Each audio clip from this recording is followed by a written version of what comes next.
Hello everyone, एक बार फिर से स्वागत है आप सारे लोगों का आपके अपने चैनल एस्पिरेंट लाइफ पे। आज हम लोग इस वीडियो में बात करने वाले हैं पटना हाई कोर्ट के न्यू वैकेंसी के बारे में, जिसका नोटिफिकेशन आउट हो चुका है। एक एक चीज हम लोग बहुत डिटेल्स में बात करेंगे यहाँ पे। इसका वैकेंसी, कितनी वैकेंसी आई है, क्या पोस्ट है आपके, क्या सैलरी होने वाला है, क्या सिलेबस है, क्या एग्जाम पैटर्न है, क्या आपका एग्जाम डेट होने वाला है। तो वन बाय वन करके हम लोग सारे टॉपिक्स पे बात करेंगे। तो एक बार चैनल को सब्सक्राइब कर लीजिएगा, वीडियो को एक बार शेयर कर दीजिएगा अगर वीडियो आपको इंफॉर्मेटिव लगेगा, और एक बार टेलीग्राम चैनल को ज्वाइन कर लीजिएगा जिसपे आपका सारा का सारा नोटिफिकेशन वगैरह आपको मिलता रहता है। चलिए अब हम लोग सबसे पहले यहाँ पे देखते हैं कि पटना हाईकोर्ट के वेबसाइट पे आप जाइएगा। भाई आप पूछोगे कि भाई पटना हाईकोर्ट का वेबसाइट आपका क्या है, तो यहाँ पे लिखा हुआ है, ठीक है। यहाँ पे लिखा हुआ क्या है कि पटना हाईकोर्ट का जो वेबसाइट है वो आपका ये दिया गया है, ठीक है। वो आपका यहाँ पे दिया गया है, इसका आपका हेल्पलाइन नंबर यहाँ है और यहाँ आपका ईमेल दिया गया है, ठीक है। चलिए अब यहाँ पे हम लोग देखेंगे कि translator and translator come proof reader का आपका वैकेंसी आया है, ठीक है। इसका जो डेट है आपका वो 28 मई 2024 को आया है, मतलब आज से 2-3 दिन पहले। इसके अगर इंपॉर्टेंट डेट्स के बारे में बात करेंगे तो इंपॉर्टेंट जो डेट्स है आपका वो ऑनलाइन कब से आपका फिलअप होना स्टार्ट होगा, तो आपका 31 तारीख से, मतलब पिछले महीने, आज तो हमारा 2 तारीख हो गया, पिछले महीने के 31 तारीख से स्टार्ट है और इसी महीने के 30 तारीख तक आपका पूरा का पूरा फॉर्म आप फिलअप कर सकते हैं, फॉर्म आप भर सकते हैं, ठीक है। उसके बाद last date for making online payment आपका क्या है, 2/7/2024 तक है। और अभी एग्जाम डेट के बारे में हम लोग लास्ट में बात करने वाले हैं, बहुत जल्द इसका एग्जाम डेट भी आ जाएगा। ये टू बी नोटिफाइड आपका लेटर लिखा है, लेकिन मैं आपको बताऊंगा बहुत जल्द इसका एग्जाम डेट भी आने वाला है। बिल्कुल साफ सुथरा एग्जाम है, जैसा आप लोग सोचते हैं कि पिछले बार पटना हाईकोर्ट असिस्टेंट का जो वैकेंसी आया था, एएसओ की जो वैकेंसी आई थी, उसका भी बहुत जल्द एग्जाम लेके अभी तक सारे लोगों का ज्वाइनिंग भी हो चुका है। ठीक उसी तरीके से यहाँ भी आपका बहुत अच्छा कुछ होने वाला है, ठीक है। अब हम लोग जब बात करेंगे कि यहाँ पे फर्स्ट में क्या लिखा है कि online applications are invited from eligible candidates for appointment of 60 समझ रहे हो, मतलब 60 यहाँ पे लिखा है। 60 वैकेंट पोस्ट है, 60 ऐसे है जो आपका ग्रुप बी का पोस्ट है। क्या है भाई, ग्रुप बी का पोस्ट है। और 20 पोस्ट जो है आपके वो ट्रांसलेटर कम प्रूफ रीडर के हैं, ये भी आपका ग्रुप बी का पोस्ट है, ठीक है। ये आपका लेवल 7 का ये दिया गया है, जिसमें आपका 44,900 से लेकर 1,42,400 तक आपका क्या है, ये 7th पीआरसी प्लस यूजुअल आपका अलाउंस आपका यहाँ पे मिलेगा, ठीक है। तो इस तरीके का यहाँ पे पूरा का पूरा बात लिखा गया है। इसके पीडीएफ के लिए आप टेलीग्राम चैनल ज्वाइन कर सकते हैं, या फिर किसी और जानकारी के लिए आप इस नंबर पे संपर्क कर सकते हैं 91 22 13 50 और 25, ठीक है। इस पे मैसेज करके आप कोई भी आपको ऐसा जानकारी चाहिए तो आप यहाँ पे ले सकते हैं 91 22 13 50 25। आगे अगर हम लोग बात करेंगे सीट के बारे में, तो सीट के बारे में अगर बात करेंगे यहाँ पे, तो तुम अगर देख रहे हो तो जरा ध्यान से देखना। यहाँ पे अनरिजर्व कैटेगरी वाले के लिए 26 है आपका, ईडब्ल्यूएस के लिए आपका 6 पोस्ट है, एससी के लिए आपका 9 पोस्ट है, एसटी वाले कैटेगरी वाले लोगों के लिए 1 पोस्ट है, ईबीसी के लिए 11 है और बीसी के लिए 7 है। टोटल 60 है आपका, और ये आपका 20 दिया गया है, मतलब टोटल कितने 80 हो गए भाई, 80 आपके पोस्ट हो जाएंगे। और ये वुमेन के लिए आपका पहले से रिजर्व रखा गया है पोस्ट को, जिसमें टोटल आपके 19 वुमेन है और यहाँ पे आपके 6 हैं, ठीक है। तो ये 80 पोस्ट है। बहुत सारे लोग ये भी सोच रहे होंगे सर 80 पोस्ट की वैकेंसी है, कहाँ ज्यादा वैकेंसी है। भाई आपको जब जॉब मिलेगी तो वो सिर्फ और सिर्फ 1 पोस्ट होगा और आप उस 1 पोस्ट के लिए मेहनत करोगे, राइट है ना। अब ज्यादा वैकेंसी लेके आपको करना क्या है, आपको तो तैयारी करना है, जो सिलेबस दिया गया है, जो वहां खोजा जा रहा है, उन सारे चीजों के बारे में आपको वहां फुलफिल करना है, तभी तो आपका जॉब होगा। अब ज्यादा वैकेंसी लेके तुम करोगे क्या, एक बार कॉमेंट में जरूर से बताना। चलिए नेक्स्ट वाले पॉइंट पे आते हैं। यहाँ पे हम लोग, तो ये उसी का पूरा डिस्क्रिप्शन देके रखा है। अच्छा, एलिजिबिलिटी आपका क्राइटेरिया क्या चाहिए, नेशनलिटी सारे लोगों को पता है, इंडिया होना चाहिए। आगे यहाँ पे क्या है, और कैरेक्टर के बारे में लिखा है, तो ये कैरेक्टर सर्टिफिकेट वगैरह जो होगा वो भी आपका यहाँ पे आपको पता है। मार्शियल स्टेटस के बारे में लिखा है, जरा इसको ध्यान से सुनिएगा। लिखा है male candidates who has more than 1 wife alive और a female candidate who has married a person already having a wife alive shall not be eligible for the requirement। समझ गए इन सारी बातों को कि कौन लोग इस पोस्ट के लिए अप्लाई कर सकते हैं, ठीक है। वैवाहिक जीवन भी भैया बीच में लेके आए हैं, ये बहुत अच्छी बात है। आगे चलते हैं, फिजिकल फिटनेस के बारे में दिया है, और साथ में यहाँ जो मैक्सिमम एज के बारे में अगर हम लोग बात करेंगे तो मैक्सिमम जो एज है वो अनरिजर्व्ड एंड ईडब्ल्यूएस मेल के लिए आपका क्या है 37, क्या है भाई 37 आपका मैक्सिमम एज है, और बॉर्न नॉट अर्लियर देन 2/1/1987 से पहले उनका जन्म नहीं होना चाहिए, ये बात यहां पे कहा गया है। अनरिजर्व्ड ईडब्ल्यूएस फीमेल जो है आपका वो 40 साल इनका मैक्सिमम एज दिया गया है, और ये 1984 के पहले का इनका जन्म नहीं होना चाहिए, 2/1/1984, ठीक है। बीसी और ईबीसी मेल फीमेल के बारे में दिया है 40 साल दिया है, और इनका जो जन्म है वो भी आपका 2/1/1984 के पहले नहीं होना चाहिए। एससी एसटी वालों के लिए दिया है मेल फीमेल में 42 साल इन्होंने दिया है, और ये जो है वो 1982 के पहले का इनका जन्म नहीं होना चाहिए। ओएच के बारे में दिया है, और unreserved EWS EBC BC SC ST के बारे में दिया है 47 ईयर होना चाहिए, और इनका जो एज है वो जो इनका डेट ऑफ बर्थ है वो 2/1/1977 से पहले नहीं होना चाहिए। तो एज के बारे में हम लोगों ने बात कर लिया। दूसरा यहाँ पे अगर देखोगे, दूसरा पॉइंट अगर हम लोग चलते हैं तो मिनिमम क्वालिफिकेशन आपका क्या होना चाहिए। तो मिनिमम क्वालिफिकेशन जो है यहाँ पे लिखा है the applicant must possesses following essential qualification eligibility candidates for the post translator as on 1 जनवरी 2024, ठीक है। इसमें graduation with English as one of the subject from the recognised university, मतलब इंग्लिश से आपका ग्रेजुएशन होना चाहिए, साथ में knowledge of Hindi is essential, Hindi का भी नॉलेज होना चाहिए। एग्जाम पैटर्न भी आपका उस हिसाब से ही यहाँ पे आगे बताया गया है। मैं एक एक पॉइंट जो मैंने थंबनेल में लिखा था मैं सारा यहाँ पे डिस्कस करूंगा, ठीक है भाई। चलिए उसके बाद तीसरे में क्या चाहिए, diploma certificate at least 6 months courses in computer application from a recognised institution आपका चाहिए, मतलब 6 महीने का कंप्यूटर सर्टिफिकेट भी आपके पास होना चाहिए किसी भी रिकॉग्नाइज्ड इंस्टीट्यूशन से आपका, ठीक है। उसके बाद यहाँ पे अगर आपके पास लॉ डिग्री है तो उसका भी आपको प्रेफरेंस मिलेगा। अगर आपके पास अलग लैंग्वेज का अगर ये आपका है नॉलेज है, उर्दू मैथिली है या फिर सांथली है, तो आपका उसका भी प्रेफरेंस आपको अलग से मिलने वाला है, ये इन्होंने कहा है, ठीक है। आ जाइए आगे चलते हैं भाई, आगे चलते हैं।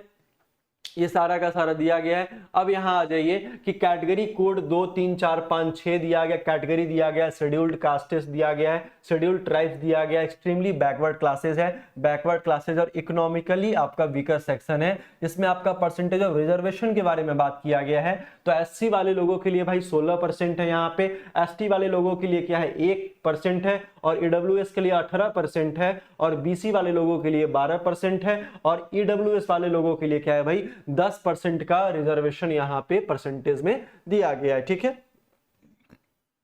वुमेन कैंडिडेट के लिए 35% है, और ओएच वालों के लिए जो भाई हैंडीकैप्ड डिसेबल है वो 4% यहाँ पे इनका दिया गया है, ठीक है। चलिए आगे चलते हैं। आगे अगर चलेंगे तो आगे देखते जाइए क्या क्या लिखा है। मोड ऑफ सिलेक्शन क्या है, सबसे इंपॉर्टेंट पॉइंट ये है कि भाई मोड ऑफ सिलेक्शन आपका क्या होने वाला है। तो मोड ऑफ सिलेक्शन के बारे में अगर बात करें हम लोग, ठीक है, मोड ऑफ सिलेक्शन के बारे में बात करें तो यहां क्या है कि आपको एक रिटन टेस्ट देना पड़ेगा, रिटन टेस्ट देना पड़ेगा, computer proficiency test with minimum speed of 20 word per minute in Hindi, मतलब हिंदी में आपका बहुत आसान सा टाइपिंग टेस्ट ये लोग लेंगे, मतलब 20 वर्ड पर मिनट आपका इंग्लिश नहीं हिंदी में चाहिए, है ना, बात को समझ रहे हो। तो और तीसरा जो पड़ाव है आपका वो लास्ट पड़ाव इंटरव्यू इसमें इन्होंने डाला है, ठीक है। चलिए आगे आ जाइए, ये तो समझ गए। अगर आगे आते हैं तो आगे आप देखोगे यहाँ पे कि मिनिमम क्वालिफाइंग स्टैंडर्ड क्या है। The minimum qualifying standard shall be 40% marks in written test, आपका मतलब 40% रिटन टेस्ट में आपका मिनिमम क्वालिफाइंग होना चाहिए, ठीक है। 40% आपका कंप्यूटर प्रोफिशिएंसी टेस्ट आपका होना चाहिए। 30% इंटरव्यू ये आपका कंपलसरी किया गया है कि 40 40 30 आपका तीनों सेक्शन में अलग अलग आपका होना चाहिए, ठीक है भाई। चलिए आगे चलते हैं। आगे अगर हम लोग देखेंगे syllabus and scheme of examination, यहाँ पे तो पहले फी के बारे में बात कर लेते हैं। Unreserved BC EBC EWS candidate का 1100 रुपया यहाँ पे अमाउंट लग रहा है जो उनको पे करना है। मतलब फॉर्म फिलअप जो आपका फी है वो 1100 रुपया है किन लोगों के लिए, अनरिजर्व बीसी ईबीसी और ईडब्ल्यूएस वालों के लिए, और एससी एसटी ओएच कैंडिडेट्स के लिए आपका 550 है। तो ये एक बहुत अच्छा ऑफर है और इतना आपका फी लग रहा है। पता नहीं कितने लोग यहाँ पे फॉर्म फिलअप करेंगे, मुझे लगता है बहुत सारे लोग फॉर्म फिलअप करने वाले। ठीक है, सेंटर ऑफ एग्जामिनेशन के बारे में बात करेंगे तो पटना, हाजीपुर और आपका मुजफ्फरपुर यहाँ पे सेंटर जो है वो एलोकेटेड है। ठीक है, चलिए आगे चलते हैं यहाँ पे ये तो आपका अपॉइंटमेंट का प्रोसीजर दिया गया है। ठीक है, चलिए आगे चलिए मेन चीज पे आते हैं कि भैया सिलेबस के बारे में डिस्कस करेंगे। तो ये बहुत सारा चीज आप खुद से यहाँ पढ़ सकते हैं। टेलीग्राम चैनल का लिंक आपके डिस्क्रिप्शन बॉक्स में है, उसको जाकर वहां से ज्वाइन कर लीजिएगा और ज्वाइन करने के बाद आपको ये पीडीएफ मिल जाएगा, या फिर पटना हाईकोर्ट के वेबसाइट से ही आप क्या कर सकते हैं, वहां पे डाउनलोड कर सकते हैं। ये तो पहला आपका है, दूसरा तीसरा अभी जो वैकेंसी आई है वो आपका बाकी है। चलिए मिल गया। Syllabus and schemes of examination आपका यहाँ पे देके रखा है। इसमें इंपॉर्टेंट क्या क्या है यहाँ हम लोग बात करेंगे। चलिए भाई थोड़ा डिटेल्स में बात कर लेते हैं।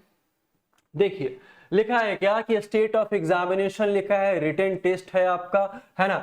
यहाँ पे पार्टिकुलर्स है, मिनिमम आपका मार्क्स है, मिनिमम क्वालिफाइंग मार्क्स है, ड्यूरेशन आपका देके रखा है। तो पहला आपका जो जनरल इंग्लिश आपका ऑब्जेक्टिव टाइप होगा वो 30 मार्क्स का होने वाला है। कितना भाई, वो 30 मार्क्स का, मैक्सिमम आपका 30 मार्क्स का होगा। और जनरल हिंदी होगा, ये भी ऑब्जेक्टिव टाइप होगा, ये भी आपका 30 मार्क्स का होगा। जनरल अवेयरनेस आपका and legal knowledge objective type आपका होने वाला है, ये आपका 20 मार्क्स का होने वाला है। टोटल कितना यहाँ पे आपका 80 मार्क्स यहाँ पे दिया गया है। नंबर ऑफ क्वेश्चंस के बारे में इन्होंने कोई चर्चा अभी तक फिलहाल नहीं किया है, मुझे लग रहा है। चलिए उसके बाद मिनिमम क्वालिफाइंग मतलब 80 में से आपको 32 नंबर क्या करना है, लाना है, और वो भी आपके 45 मिनट में। 45 मिनट का समय दिया गया है। 80 मार्क्स का पूरा एग्जामिनेशन है। 32 आपको मार्क्स क्या करना है, क्वालिफाइंग के लिए 32 मार्क्स आपको लाना है। ये सारे के सारे ऑब्जेक्टिव टाइप्स के क्वेश्चंस हैं। ठीक है, अच्छा रिटन टेस्ट में आपका ये तो हो गया है 45 मिनट में।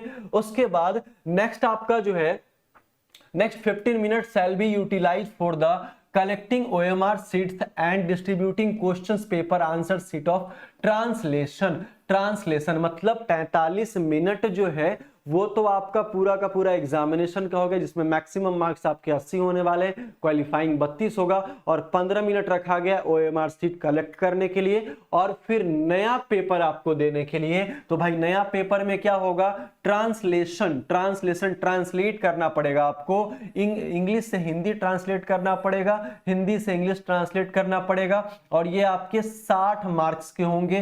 कितने भाई, 60 मार्क्स के होंगे। वही रो आपका नीचे, वही आपका जो कॉलम है वो नीचे आ गया है, तो 60 मार्क्स का होगा।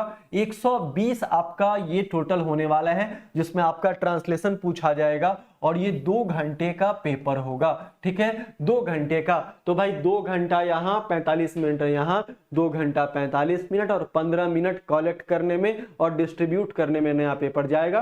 तो टोटल आपका कितना, 3 घंटे का पेपर होगा। 200 मार्क्स का आपका पूरा एग्जाम होगा, जिसमें आपको 80 मार्क्स लाना है। मतलब इसका क्वालिफाइंग जो मार्क्स है वो आपका 48 है। तो 3 घंटे में आपको 80 मार्क्स लाना है। कितने में से भाई, 200 में से। बहुत अच्छी बात है। ठीक है, ये हो गया।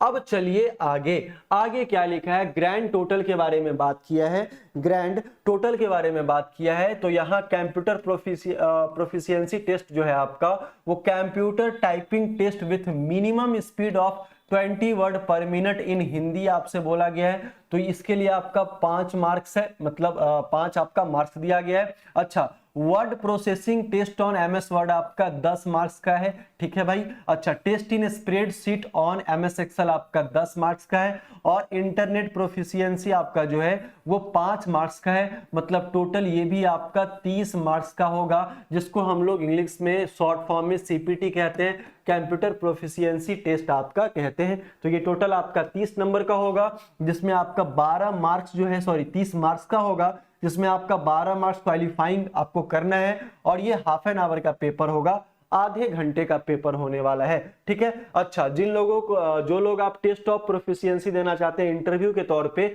उर्दू, मैथिली और सांथली में, वो जो लोग वहां पे जो सिलेक्ट किए होंगे उनके लिए ये 5 मार्क्स का होगा, ठीक है। ये भी हाफ एन आवर का होगा और ये टोटल आपका कितना 25, टोटल आपका कितना 25 मार्क्स का हो जाएगा, ठीक है। ये दोनों मिला के, और इंटरव्यू आपका ये 20 मार्क्स का होने वाला है। मतलब ये इंटरव्यू का सेक्शन है, ये इंटरव्यू का सेक्शन है, 20 नंबर का तो पक्का होना ही होना है। लेकिन जिन लोगों का प्रेफरेंस कुछ अलग लैंग्वेज में, कुछ अलग लैंग्वेज में जिनको नॉलेज है, उनके लिए 5 नंबर का एक्स्ट्रा होगा। और ये भी आपका हाफ एन आवर का इंटरव्यू होगा। क्या भाई, हाफ एन आवर का इंटरव्यू होने वाला है। तो ये आपका 25 का होगा और इसमें आपको 25 में से, मतलब 20 में से नहीं 5 में से, 25 में से आपको पूरा का पूरा 6 क्वालिफाइंग मार्क्स आपको वहां पे लाना है, ठीक है भाई। चलिए आगे चलते हैं। रिटेन टेस्ट आपका हो गया है, तो यही सारा का सारा यहाँ पे दिया गया है। अच्छा, सिलेबस के बारे में आ जाते हैं भाई। Syllabus is most important thing.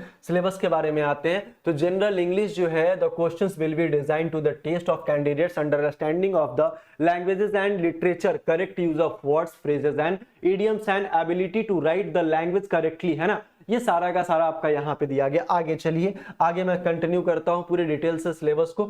यहाँ अगर इंग्लिश की बात करें तो ग्रामर सेक्शन में आपका क्या क्या हो जाएगा, आर्टिकल आ जाएगा, आपका टेंस आ जाएगा, एक्टिव पैसिव वॉइस है, डायरेक्ट इनडायरेक्ट स्पीच है, नरेशन है, प्रीपोजिशन है, कंजक्शन है, ठीक है।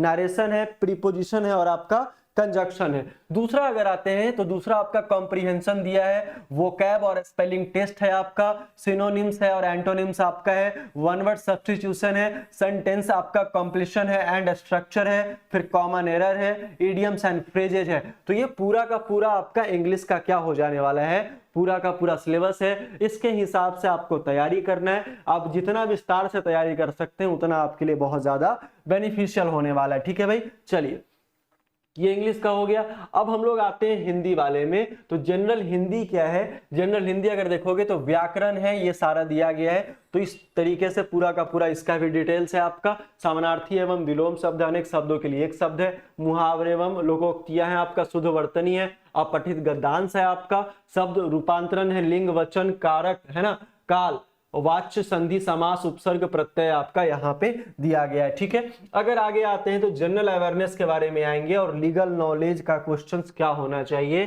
तो भाई यहाँ जैसे कि दे के रखा है, India and its neighbouring countries specially, है ना, pertaining of history, culture, geography, polity, economic and general polity and scientific research, इन सारे टॉपिक्स के बारे में आपको देखना पड़ेगा। करंट अफेयर का सेक्शन आपको देखना पड़ेगा, बुक्स एंड ऑथर्स आपका, स्पॉट्स, इंपॉर्टेंट स्कीम्स, ये सारा का सारा यहाँ पे दिया गया। आप यहाँ पे पीडीएफ देख के आप समझ सकते हैं क्या दिया गया क्या नहीं, ठीक है। बिहार स्पेशल आपका यहाँ पे हिस्ट्री, कल्चर, ज्योग्राफी, इकोनॉमिक और आपका ये polity and general awareness, legal knowledge भी दिया गया, ठीक है। तो ये सारा कुछ आपका दिया गया है।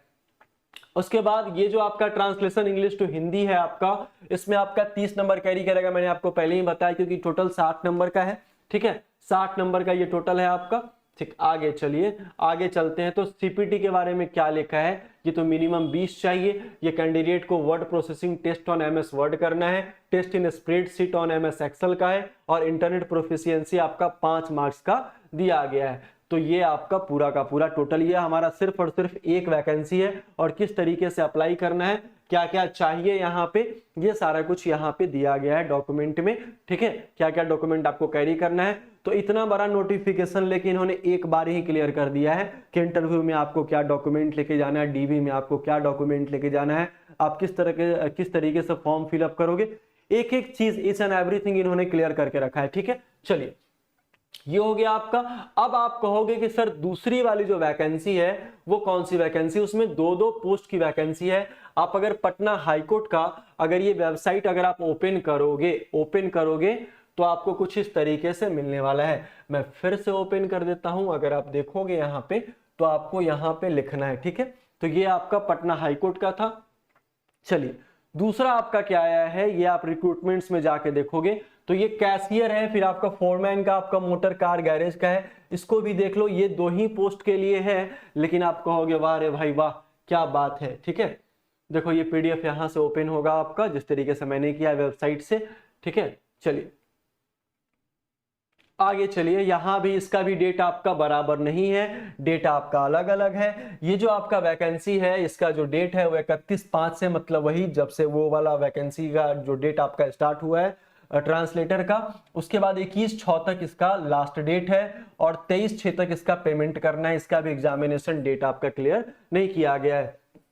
यह आपका ग्रुप सी का पोस्ट है, लेवल 4 की ये जॉब है, 25,000 से लेकर 81,000 तक इसका सैलरी है और सिर्फ 2 पोस्ट है आपका असिस्टेंट कैशियर का, सिर्फ और सिर्फ आपका 2 पोस्ट है। ठीक है, इसका भी बहुत सारा कुछ देके रखा है। ये सिर्फ आपका वुमेन के लिए नहीं है भाई, ये टोटल अनरिजर्व के लिए एक और आपका ईबीसी के लिए एक, मतलब 2 लोगों के लिए यहाँ पे दिया गया है। चलिए आगे चलते हैं। सेम चीज है जो आपका वहां दिया गया था। इसके सिलेबस के बारे में अगर बात करें, ये अगर एज रिलैक्सेशन के बारे में बात करें 37 है आपका मेल में, है ना, और अनरिजर्व फीमेल में है आपका। तो यहाँ क्या देके रखा था, 1 मिनट, फीमेल का ये एज रिलैक्सेशन कैसे दिया है।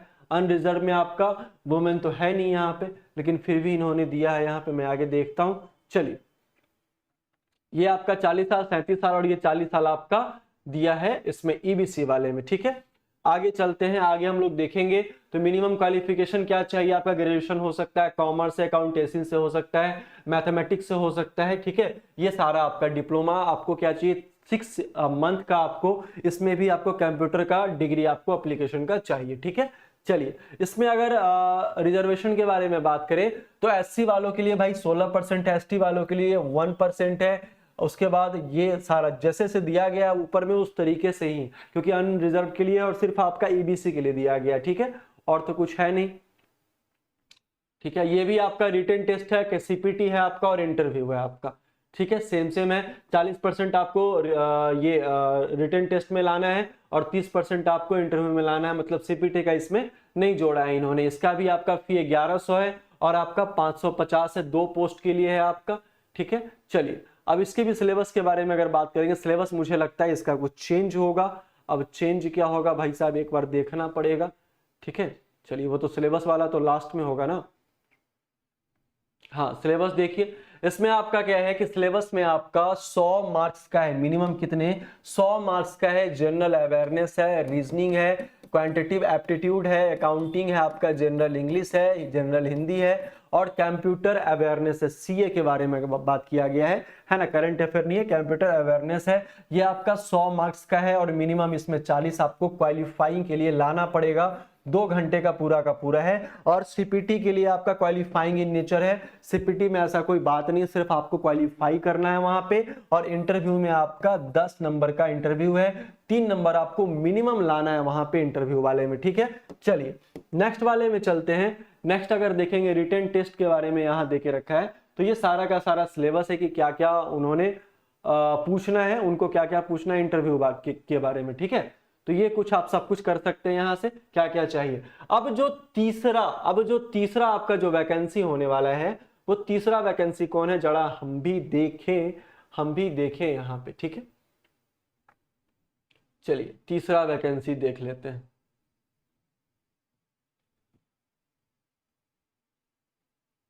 तीसरा वैकेंसी का भी जो मुझे लग रहा है कि आपका जो है वो भी 2 ही सीट देके रखा है।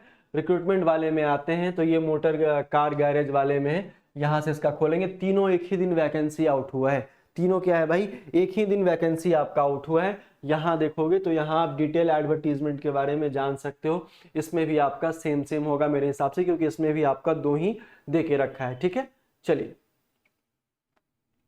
यहाँ भी आपका सेम है, जैसे कि वहां पे 31 मई से स्टार्ट होगा, 21 को एंड होगा, 23 को आपको वहां पे वो करना है, क्या करना है भाई, ऑनलाइन पेमेंट का डेट है। 2 वैकेंसी यहाँ है, इसका भी ग्रुप सी का पोस्ट आपका होने वाला है। ठीक है, इसमें भी अनरिजर्व 1 है और आपका ईबीसी 1 है। सेम प्रोसेस है यहाँ भी। ठीक है, तो ये तीनों का मैं पीडीएफ यहाँ पे अपलोड कर दूंगा टेलीग्राम चैनल पे, वहां जाकर देख लेना क्या है क्या नहीं है। ठीक है, अब इसके अगर एग्जामिनेशन डेट के बारे में बात करें, लेकिन भाई सुनो, इसमें रिटन का टेस्ट जो है वो कुछ अलग तरीके से है। जैसे मैकेनिक मोटर व्हीकल ट्रेड आप में 75 मार्क्स का पूछा जाएगा। जीए आपसे 10 नंबर का 10 मार्क्स का पूछा जाएगा। जनरल इंग्लिश 10 है, जनरल हिंदी आपका 5 है, टोटल 10 है। मिनिमम आपका ये क्वालिफाइंग मार्क्स कितना है, 40 है और 2 घंटे का पेपर ये भी होगा। इंटरव्यू जो है वो आपका 10 नंबर का यहाँ भी और 3 आपको मिनिमम क्वालिफाइंग इसमें करना है। ठीक है, चलिए दूसरा अगर आते हैं रिटन टेस्ट यहाँ पे हो जाएगा, ये सारा का सारा ये मैंने बता दिया आपको, ठीक है। चलिए, तो ये आपको आपका पूरा का पूरा कंप्लीट है। दूसरा, अगर आप, मैं फिर से एक बार रिपीट करता हूं कि जिन लोगों को कुछ जानकारी चाहिए वो 91 22 13 50 25 पे जानकारी ले सकते हैं, चाहे वो बैच से रिलेटेड हो, चाहे वो किसी तरह का पीडीएफ अगर आपको नहीं मिल रहा हो, वहां पे आप मैसेज कर सकते हैं। टेलीग्राम चैनल को जरूर से ज्वाइन कर लीजिएगा। एग्जाम डेट के बारे में अगर बात करें तो भाई एग्जाम डेट मुझे लगता है कि विद इन ईयर, क्या भाई, विद इन ईयर आपका इसका टोटली आपका क्या होने वाला है, ज्वाइनिंग हो जाएगा, ठीक है। ज्वाइनिंग आपका हो जाएगा, इस बात की गारंटी है, क्योंकि पिछले बार भी ऐसे ही हुआ था। इस बार जो भी वैकेंसी निकाली गई, ज्यादा पोस्ट है नहीं, ज्यादा माथापच्ची होगा नहीं, तो आसान तरीके से एक साल में ये पूरा का पूरा पीटी मींस जो भी आपका इंटरव्यू वगैरह है वो सारा कंडक्ट करा लेंगे अलग अलग पोस्ट के लिए। तो अभी से तैयारी में लग जाइए। हम लोग मिलते हैं फिर से नेक्स्ट वाले वीडियो में। जाने से पहले एक बार वीडियो को शेयर करके मदद करिएगा जिन लोगों को जरूरत है, और एक बार सब्सक्राइब कर लीजिएगा, लाइक करना बिल्कुल नहीं भूलिएगा। मिलते हैं हम लोग फिर से नेक्स्ट वाली वीडियो में, तब तक के लिए बहुत बहुत धन्यवाद। जय हिंद।